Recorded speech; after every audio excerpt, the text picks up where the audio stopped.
Hello everybody. Now we'll discuss in module 6 in particular in this particular module that how finite element model can be developed by following the elastoplastic analysis in case of the welding process.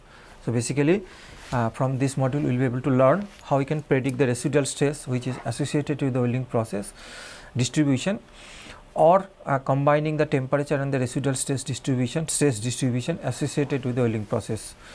So this module has been first divided into the different subsection. First we will try to understand that what are the plasticity model. To understand the plasticity model, then we need to know what are the yield criteria, how you can decide the yield criteria, what you can decide the hardening rule, how the flow rule or hardening rule can be applicable in case of the finite element based stress analysis model.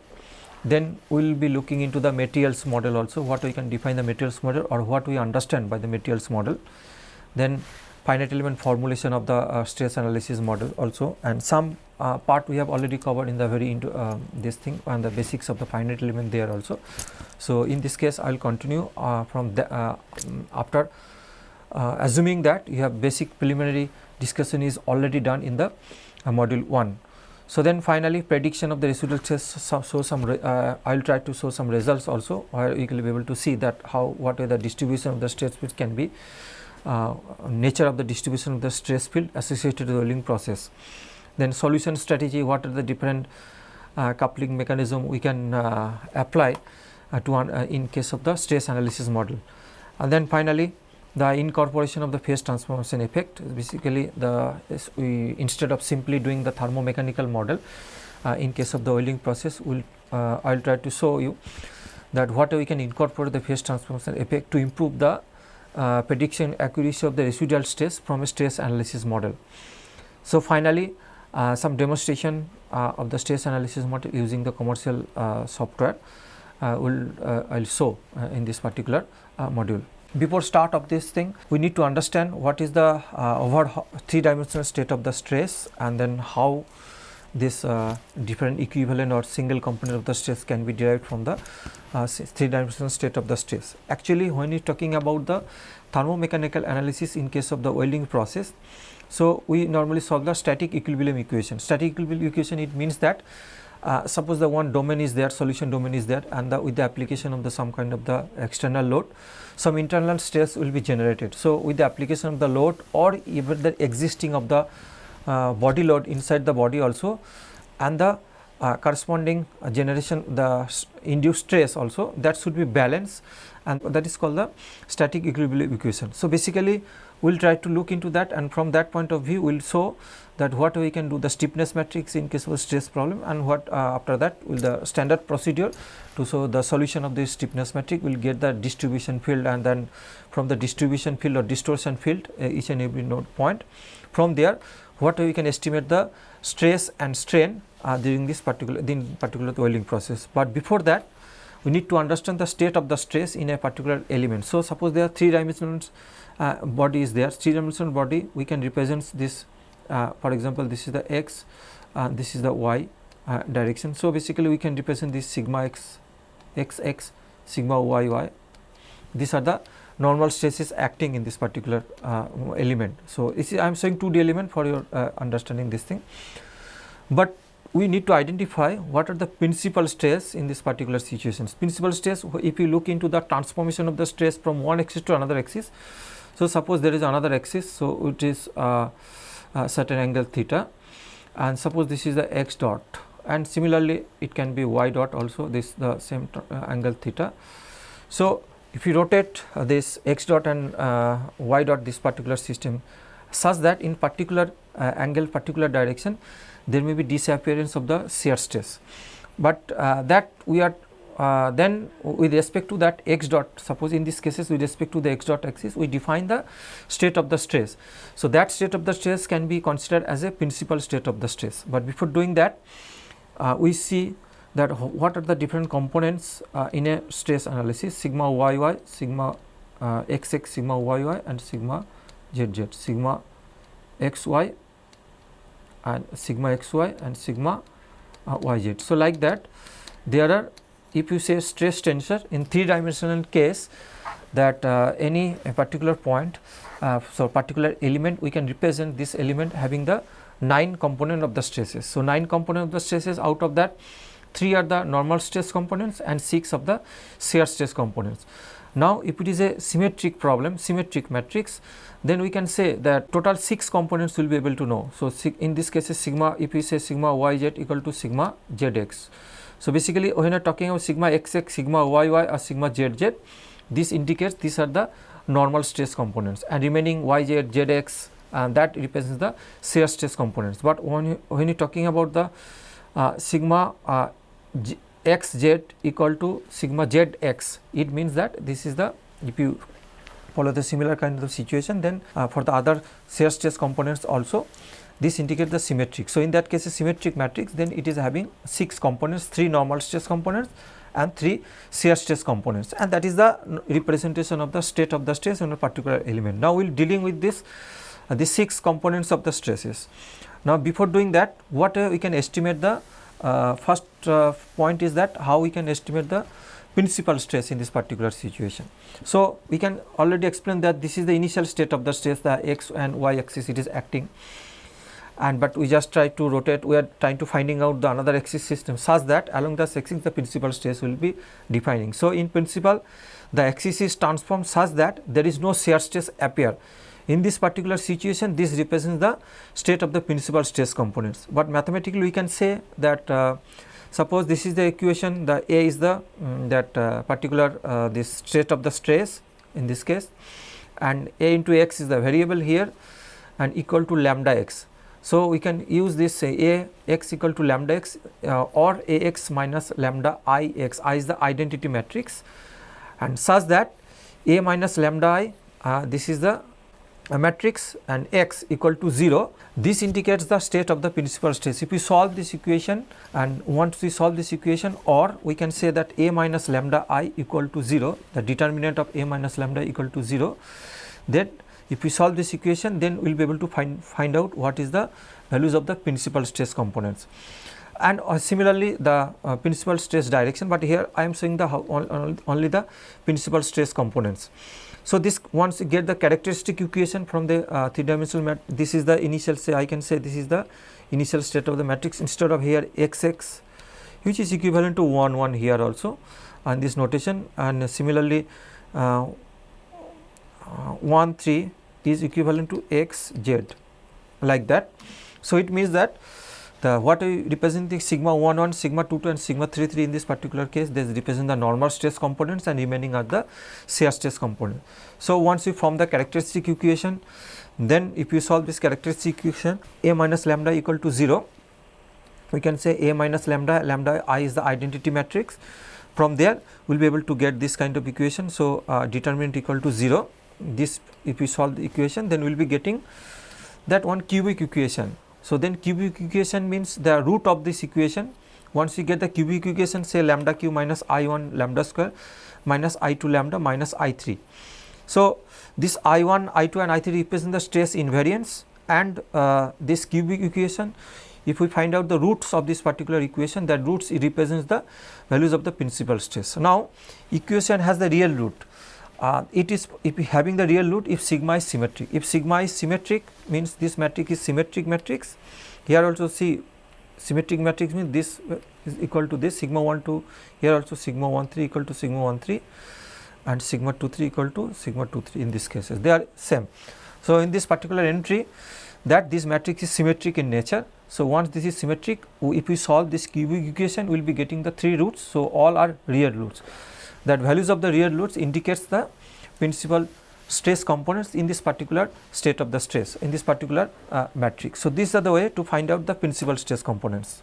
Now here also to find out the set of the axis along which the shear stress vanish, therefore that indicates the normal stresses sigma 1 sigma 2 are the normal stresses along this direction, and which direction shear stress vanish, that indicates the principal stress value. It's a simply the equation sigma p cube, the same as the what we discussed in the last slide also. Then I1, I2 and I3 are the stress invariants, and then such that the solution of this principal sigma p, solution of the equation, this represents the roots of the equation, represents the principal stress. For example, root of the equation of this is sigma 1, sigma 2 and sigma 3. So, these 3 indicate the principal stress in this particular case.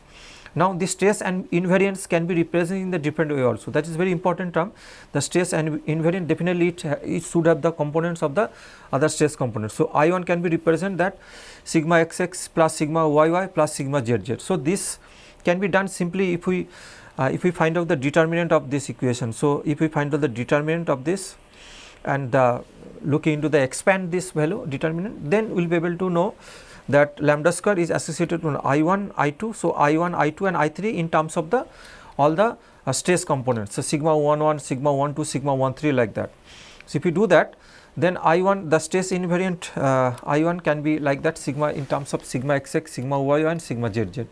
That was the initial state of the stress.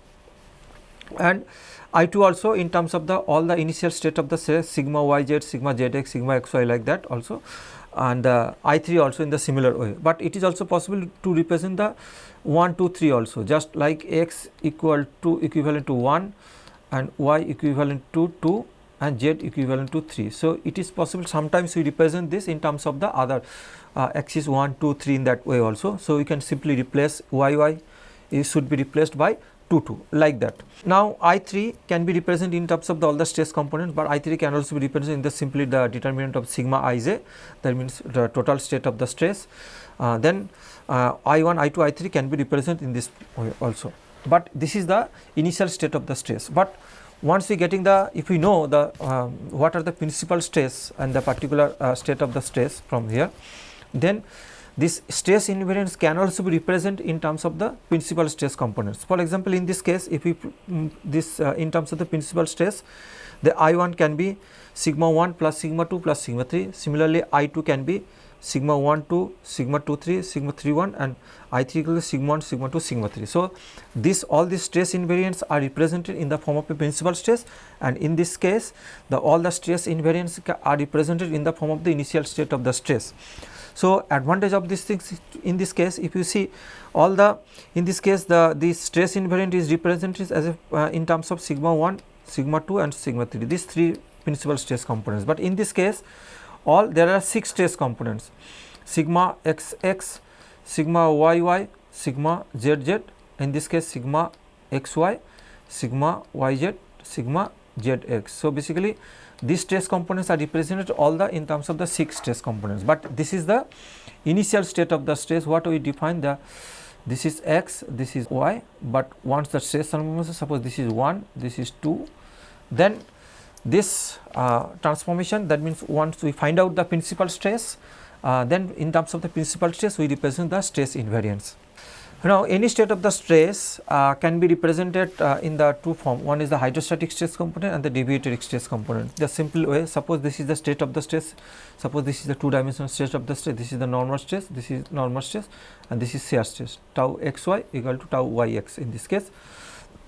Then hydrostatic stress can be represented like that, average of the normal stress component sigma xx, sigma yy by 2, and such that this total stress state, any stress state is represented in the two parts, one is the hydrostatic and another the deviatoric part. So, if you see, if you merge these two, hydrostatic part and deviatoric component, if you merge these two, you will be getting the initial, what was the original state of the stress. That is it means that any state of the stress we can divide into these two components, but sigma m is the simply here the sigma m is the mean stress value. If you see the this sigma and sigma m, the normal stress exists in this cases, there is no shear stress component and this normal stress are also equal.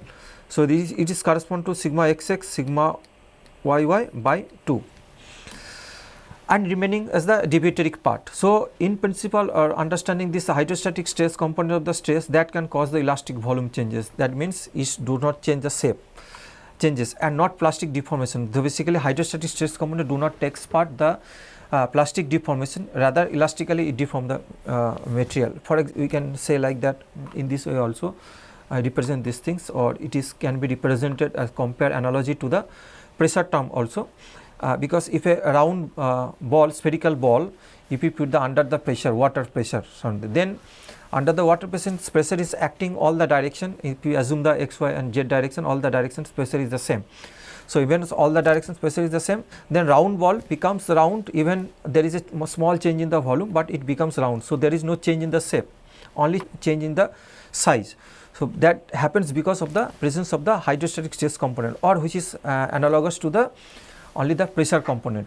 Since in these cases the pressure is acting all x, y, z direction the same concept we can use the hydrostatic component, component of the stress is acting equally in the all direction. So, that is why it does not take on the plastic deformation, rather I can say it only takes part in the elastic volume changes or size of the particular component.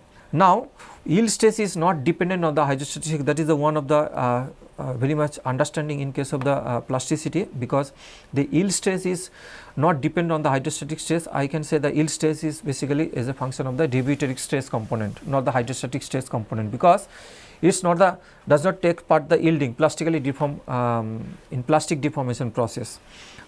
But however, fracture stress is strongly affected by the hydrostatic stress. So, in this case we assume the yielding means plastic deformation. So, during the plastic deformation means once you cross the elastic value, then the material deform plastically with the application of the load. So, once you cross the yield value, so even it is plastic deformation is there, but in these cases the state of the stress, the hydrostatic stress component does not take part in the yielding of a particular material, or I can say the plastic deformation of a particular component. But hydrostatic stress component is the average of the two normal stress components that we have already shown, that hydrostatic stress component can be represented as the average of the two normal stress component. So, this also this is the hydrostatic part, and this represents the deviatoric part. So, graphically we can represent these things. So, suppose sigma xx is acting and the shear stress is acting in this direction, and here the shear stress is acting and sigma y is acting this particular. So, it have two components. We can divide the state in the two different components. This represent the all the directions the same state of the stress, that is the hydrostatic component, and if you see this is the state of the stress represents the deviatoric part. But in this case the deviatoric part is the shear stress is there component, at the same time the some normal stress component are also there. So, in the deviatoric component. So, in three dimensional state of the stress also we can represent the similar way. The hydrostatic pressure can be represented, or hydrostatic stress can be represented like that.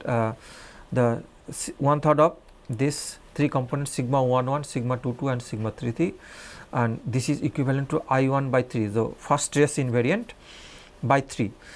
Similarly, it can also be represent the any state of the stress sigma 1 sigma 2 and sigma 3. It consists of the hydrostatic stress and the deviatoric stress tension. In this case, the hydrostatic stress sigma p is acting. So, such that sigma p is this is the value of the sigma p in terms of the normal stress, the simple average of all the normal stress component. This is the sigma p, and if you see in this there is no shear stress, only the normal stress is acting, but all normal stress are same for all three directions. But deviatoric stress component is different in other way also. It means that remaining parts is the deviatoric stress component. So, in this case the sigma can be represented the hydrostatic component and the deviatoric component. Total at a state of the stress can be represented these things. And it is also another important conclusion that sigma p, this hydrostatic stress component, does not alter the principal direction. So, that means principal stress or principal stress axis in particular direction, but presence of the existence of the sigma p, that means hydrostatic stress does not alter the principal direction, remains the same. Even if we find out what is the principal stress, if we consider only the deviatoric stress component, but deviatoric stress component principal direction remains the same in this particular situation, and it does not contribute to the shear component. So, this hydrostatic does not help for the shearing of a particular situation. That is why already explained this thing, that hydrostatic component in such a way that it takes the elastic deformation without changing the shape, but when the shear is acting, then there must be some change of the shape on a particular object. So, that is why hydrostatic does not change the shape. It means that it does not contribute to the shear component. Only the deviatoric stress component is contribute to the shear component. Principal stress can also be obtained. For example, this is another methodology also. Principal stress can also be obtained only if you know the hydrostatic deviatoric stress component also. So, similar characteristic equation, but in this cases the sigma d represents the deviatoric stress components, that means the total stress minus the hydrostatic stress, that indicates the deviatoric stress components minus lambda I. The characteristic equation we can find out, and this equation is transformed to this in this particular form. See, in this case that this nature of the cubic equation are different, because there is in this case I1 d deviatoric stress component equal to 0. If you follow this thing, only two stress and invariants are there, I2 but deviatory component only, and I3 that is also deviatory component, but there is no I1d. Since I1d equal to 0 in this particular case, this I1d is equal to 0, then we can more simplify this equation, and then if we solve the equation, then we will be getting the 3 roots of the equation. That 3 roots represents the for example, we are getting the sigma 1 d, but in terms of the hydrostatic sigma 2 d and sigma 3 d, these 3 real, if we solve this equation, we will be getting these 3 roots of this equation. So, that represents the stress component, the principal stress components, but in the form of a deviatoric part, but actual principal stress can be represented like the sigma 1 d plus this hydrostatic component sigma h. Similarly, sigma 2 the actual principal stress d plus hydrostatic component. Similarly, sigma 3 the principal stress sigma 3 d plus hydrostatic component. So, this way we can find out the 3 values of the principal stress component just by solving the characteristic equation from the deviatoric stress component part. So, these are the ways to find out the principal stress. I hope there is some understanding on the principal stress value and how it is related to the initial state of the stress as a function of the initial state of the cell. What's most important here is that 2 things are important in this particular case. One is that what way the any state of the stress, what we can divide into 2 components, the hydrostatic stress and the deviatoric stress component. That is one part, and second part is that this stress invariant. This stress invariant is simply can be represented in the form of only the original state of the stress, or the stress invariance can be represented in the form of a principal stress components. Both way it is possible. Now we can do the further the analysis of this particular state of the stress. Now come to this point, the plasticity. What we can analyze the plasticity? Plasticity, what do you mean by plasticity? Even if you observe in the uniaxial stress strain diagram also, you can find out this is the typical pattern of this thing, and thus yielding happens at this particular point, the say up to this thing. This is a stress is proportional, this is the strain axis, this is the stress axis, stress is proportional to the strain, and this is the constant slope that represents the Young's modulus, and then we represent this is the up to this that within this below the sigma yield value, that is the stress is proportional to, that means it follow the Hooke's law of elasticity, that means but up beyond that sigma y, then stress is not proportional to the strain. I think the relation between the strain and sigma is some kind of nonlinear relation. So, this represents the plastic deformation once you cross the yield point value for a particular material. So, different material having different this particular stress strain diagram, if you that we will be able to know if you do the tensile testing using the universal tensile testing machine. If you follow this universal tensile testing, we will be getting the different curve, and from that curve we can easily say this is the yield point value, and beyond that yield point value the stress is proportional to the strain, below the yield point value the elastic zone, and beyond the yield point value that is the plastic zone. So, that point is that in the most of the material we handle, that is having the not only the may not be the perfectly plastic or perfectly elastic material, rather the material behaves elastoplastically. So, some part elastic and then plastic. So, now we will see what we can handle this elastoplastic material. So, to do that we have to understand this plasticity theory also. Now, this material behavior in the large strain forming operation also, even other cases also, this most important first is to analyze the plastic deformation is the yield surface. So, basically once we are talking about the uniaxial tensile testing, then we can define the yield point. But in practical problem, when the material deform 3-dimensional state of the stress exists, but material deform plastically, in these cases the yield cannot be yielding may not happen one particular point, or rather it is necessary to define the yield surface. Second point is that normality condition of the material stability. Even yielding happens in this particular point, then when it is just enter the plastic deformation domain, in this case the whether the continuity of this plastic deformation and following the plastic deformation, what are the continuity condition can be maintained beyond the yield point, in its yield point, that can be represented by the normality condition or the material stability. So, in these cases it is necessary to consider the flow curve. So, plastic flow of the material or plastic deformation of the material beyond the yield point, that is the flow curve has to be defined, has to be known in this particular during the plastic deformation of particular material. And there is another point is the strain hardening. Strain hardening means once it depends on a particular material, also some material having the strain hardening effect is very high, and certain material their strain hardening effect is maybe very low. So, strain hardening means if you want to deform the material beyond the yield point, if you see the beyond this yield point the metal become harder. So, it means that the further straining the metal become harder. So, in this case this can be the yield point corresponding to this particular strain, and gradually this can be the yield point particular corresponding to the strain. That means if you remove the load beyond the yielding point, then if you reload once we reach this particular point and remove the load, then some elastic recovery will be there, but elastically deformed. Now, if we again apply the load, then yield point can be different. So, yield point can be start from this point.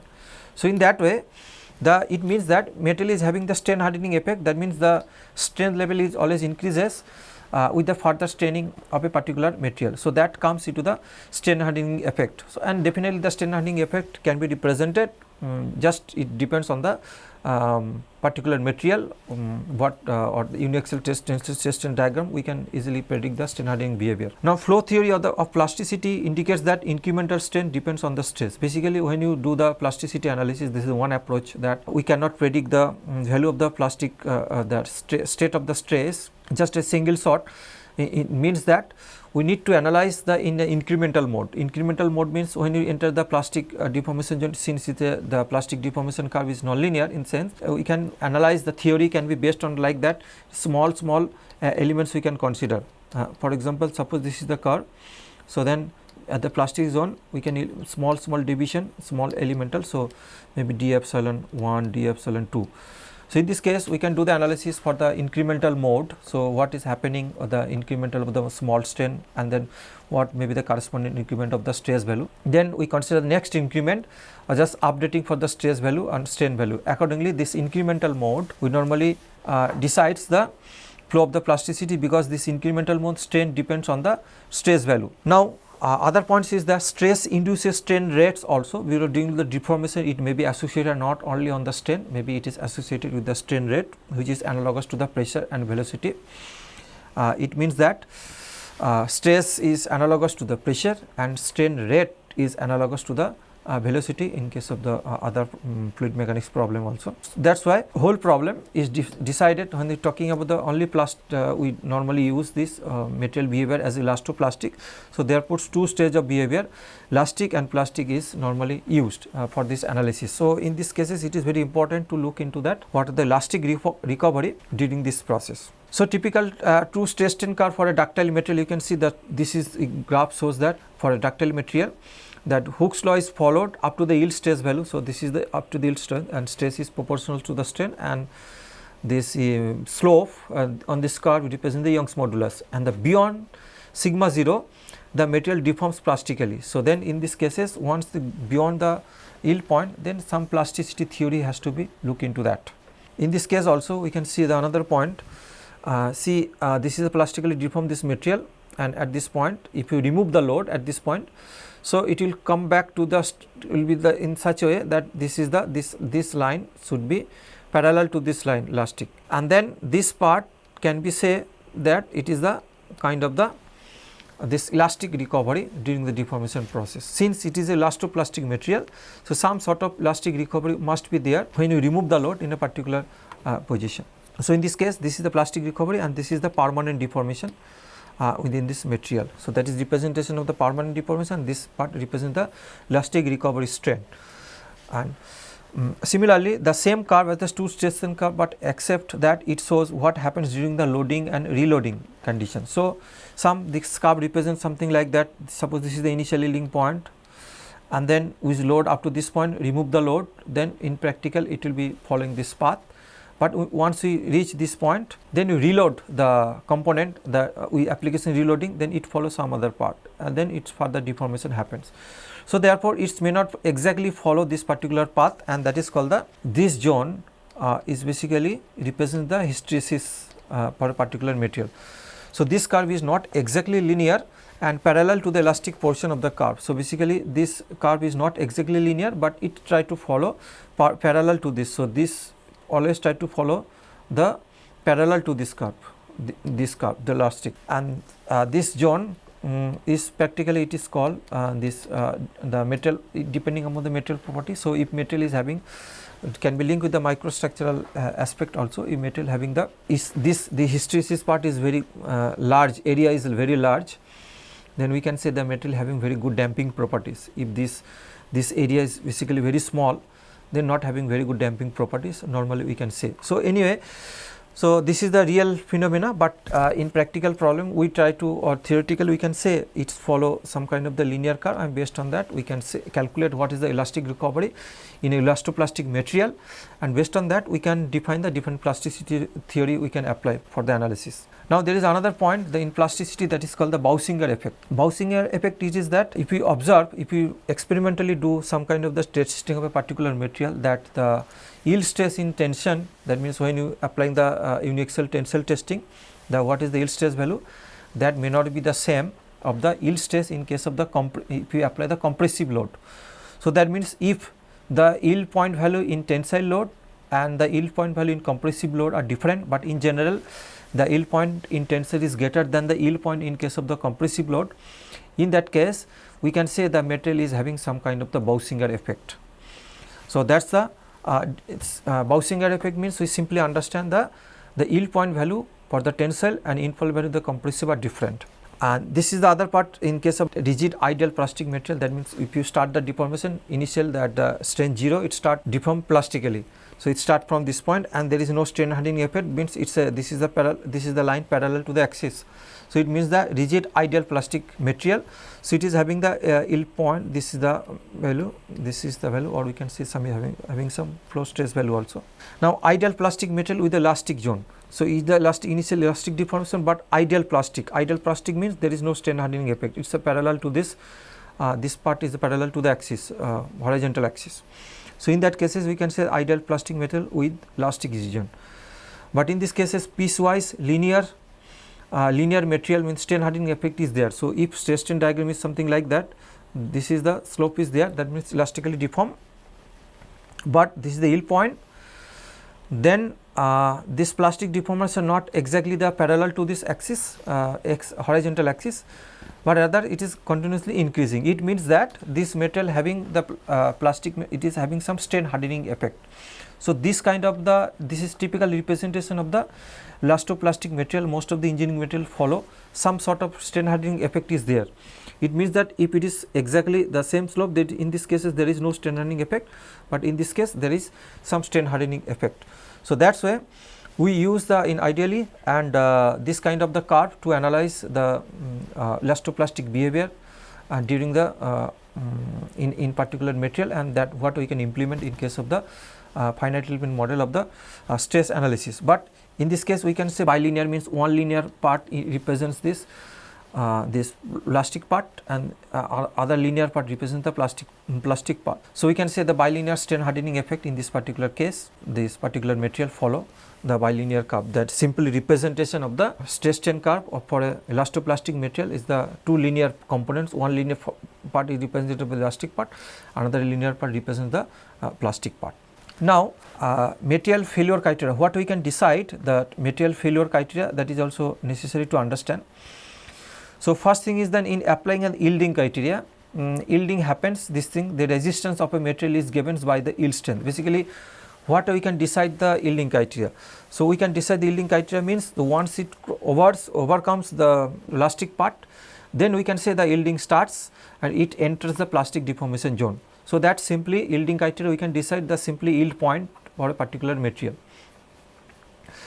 Now in applying the fracture criteria, that is the yielding criteria, but fracture criteria we normally use the ultimate tensile strength of we normally use in the stress strain diagram.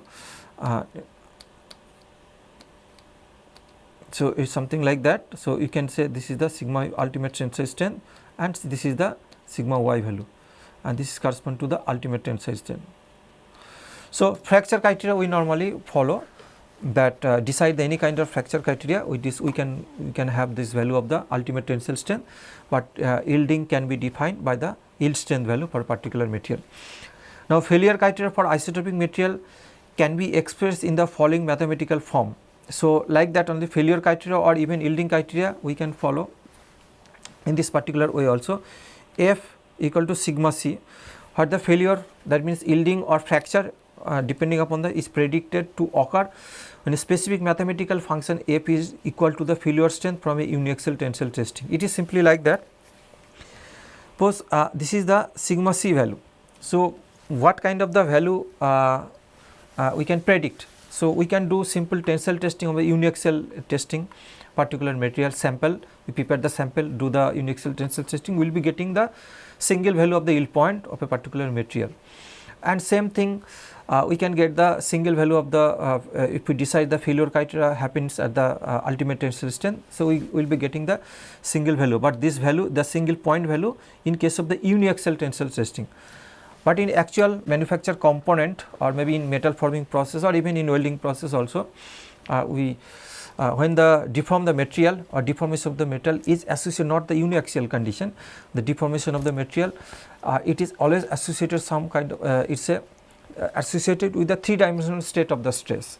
So, therefore, 3-dimensional state of the stress, there are so many components of the stress value, and we normally converted this stress state in the form of a principal stress component. So, once we convert the actual state of the stress, which is represented by the 6 components of the stress, and that converted to the state of the principal stress components. In the principal stress components, we are having only the 3 state of the stress, that means only 3 values, sigma 1, sigma 2 and sigma 3, 3 components of the stress. So, now then these 3 values, what we can compare the single value of the uniaxial tensile testing value. So, therefore, we can follow some functional form such this functional form link all this as a function of sigma 1, sigma 2, sigma 3 value, and then that when you compare this functional value in such a way, and sometimes we represent the single component which is a function of or which can be represented in the form of a all this value of the sigma 1, sigma 2, sigma 3.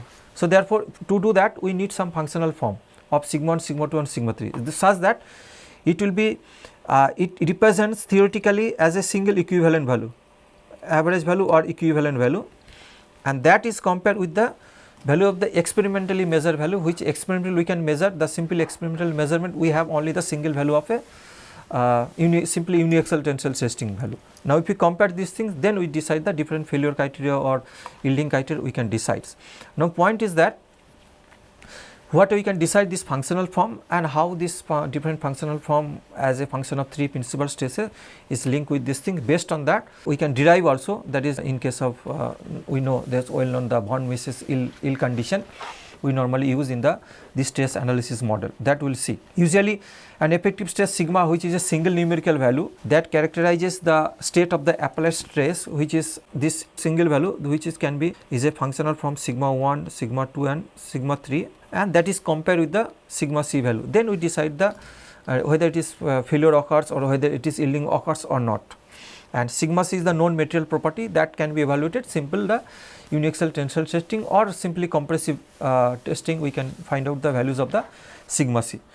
Now, theoretically what we can predict this f value, that this functional from sigma 1, sigma 2 and sigma 3, and that we will see in this particular module also.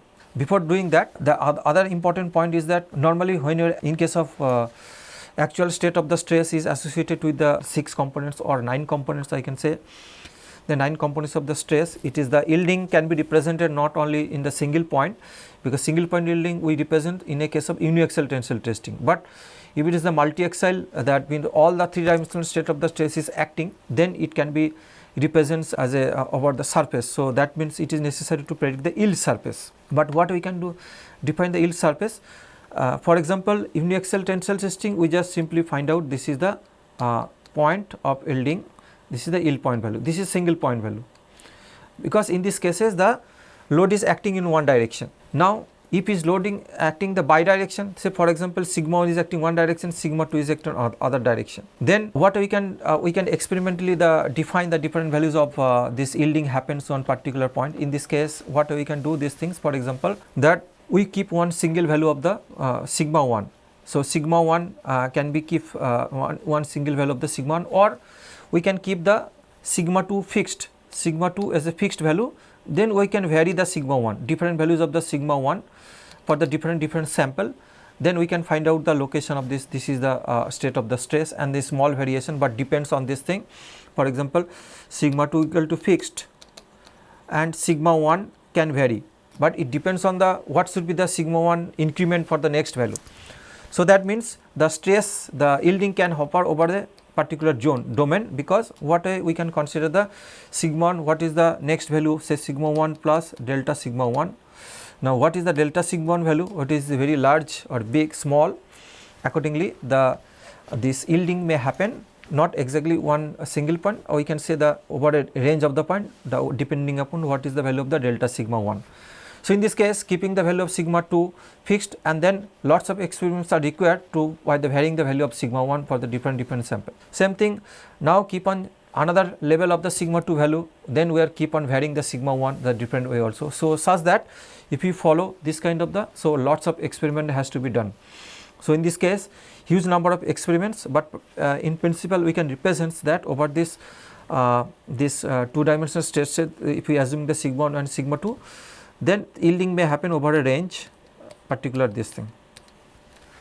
And then this is the case of the one particular value, that where sigma 2 remains the constant, we can vary the sigma 1 also, then we getting the this is the yield point, ideal condition. But this way also, even if you consider 3 dimensional, then other variable is also there. So, it becomes sigma 3 also comes into the picture. So, keeping sigma 3 and sigma 2 fixed, keep on varying the sigma 1.